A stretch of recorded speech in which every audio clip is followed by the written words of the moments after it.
ऐसे व्यास जी सरस्वती नदी के तट पर जाते हैं, एकांत में बैठते हैं, अपने जीवन के बारे में सोचते हैं, उपलब्धियों के बारे में सोचते हैं। लेकिन उपलब्धियों को सोचने के बाद भी, सिद्धियों को सोचने के बाद भी विषाद होता है। ना तुष्यत हृदयम ततः। श्रीमद् भागवत के प्रथम स्कंद में आरंभ में ही यह बात आती है। व्यास जी अपने आप के साथ बात करने लगते हैं, बोलने लगते हैं एकांत में। देखिए, व्यक्ति जब बोलने लगता है तो कितना प्रश्न गहरा होता है, तब वह बोलने लगता है। तो सरस्वती नदी के तट पर एकांत में बैठकर व्यास जी स्वयं अपनी उपलब्धियों को याद करते हैं।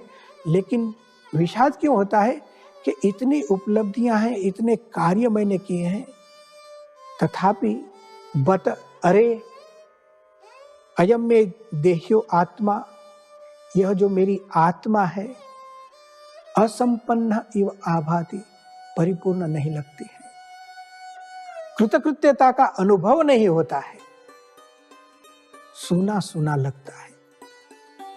महान कार्य करने के बावजूद, और व्यास की बात है, ना तुष्यत हृदयम तथा। श्रीमद् भागवत को देखिए, आरंभ अति रोमांचक है। और जब चिंतित थे व्यास जी, उसी समय नारद जी वहां आते हैं। अशांति तो समझ ही जाते हैं देखकर ही। व्यास जी ने कहा कि मैं अशांत हूं, हृदय में परिपूर्णता नहीं है, कृतकृत्यता नहीं है, सूनापन लगता है, क्या कारण है? नारद जी ने उत्तर दिया कि आपने बहुत धर्म अर्थ काम सब लिखा है, सब विषयों के बारे में अद्भुत शास्त्र लिखे, महाभारत लिखा, बड़ा कार्य किया है, बड़ा उपकार किया है, फिर भी असंतोष और विषाद इसलिए है कि आपने वासुदेव भगवान की महिमा जिस ढंग से लिखनी चाहिए लिखी नहीं है। तो आप वासुदेवस्य महिमा, भगवान श्री कृष्ण की महिमा लिखिए। और जब नारद जी के इस उपदेश को सुनकर व्यास जी लिखते हैं, हमें एक श्रीमद् भागवत महापुराण की भेंट मिलती है। तो वाल्मीकि जी के विषाद से रामायण मिली, व्यास जी के विषाद से हमें श्रीमद् भागवत महापुराण जैसा ग्रंथ मिला।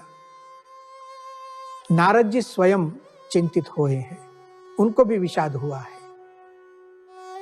अधिहि भगवः, नारद जी कहते हैं सनत कुमार नाम के शिष्य, मुझे पढ़ाइए।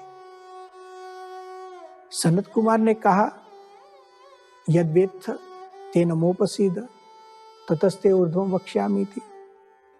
नारद जी, आप जो भी जानते हैं मुझे बताइए, ततस्ते ऊर्ध्वं, उसके आगे की बात मैं आपको करूंगा।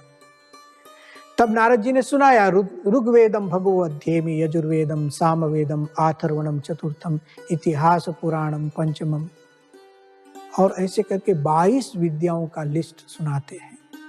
इतना पढ़कर आया हूं, समझो सभी विद्या के जानकार थे। फिर नारद जी कहते हैं, सोहम भगवो शोचामि, यह नारद का विषाद वाक्य है। ऐसा मैं दुखग्रस्त हूं, दुख के समुद्र में डूबा हूं। सोहम भगवो शोचामि, मैंने ऐसे सुना है, तरति शोकम आत्मवित्, जो भगवान को जान लेता है वह दुख से मुक्ति पा लेता है। आप मुझे दुख से मुक्त कीजिए, तम माम शोकस्य पारम तारयतु।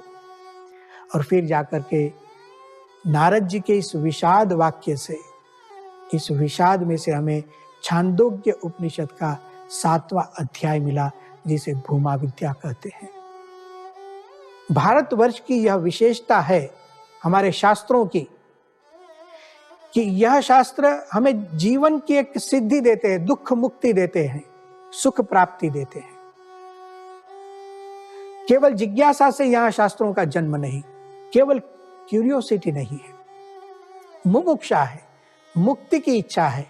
और उसके उपाय के रूप में देखिए, अर्जुन के विषाद से हमें गीता की प्राप्ति हुई। विषाद को दूर कैसे करते भगवान श्री कृष्ण?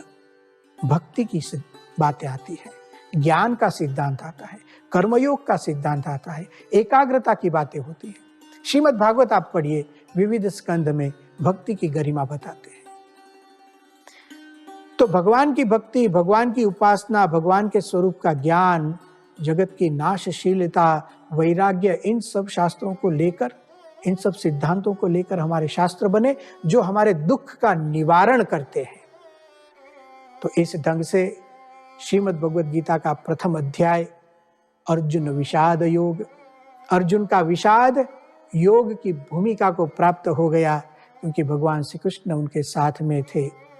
भले अर्जुन ने बाण सहित धनुष को छोड़ दिया, भले ही अर्जुन रथ के पीछे जाकर बैठ गया, भले ही अर्जुन की आंखों में आंसू है, उसके गात्र शिथिल है, तो भी चिंता नहीं, क्योंकि भगवान श्री कृष्ण उनके साथ है। क्या कहा भगवान श्री कृष्ण ने और सुनकर क्या हुआ अर्जुन को, अगले व्याख्यान में सुनेंगे। ओम शांति ही शांति ही शांति ही।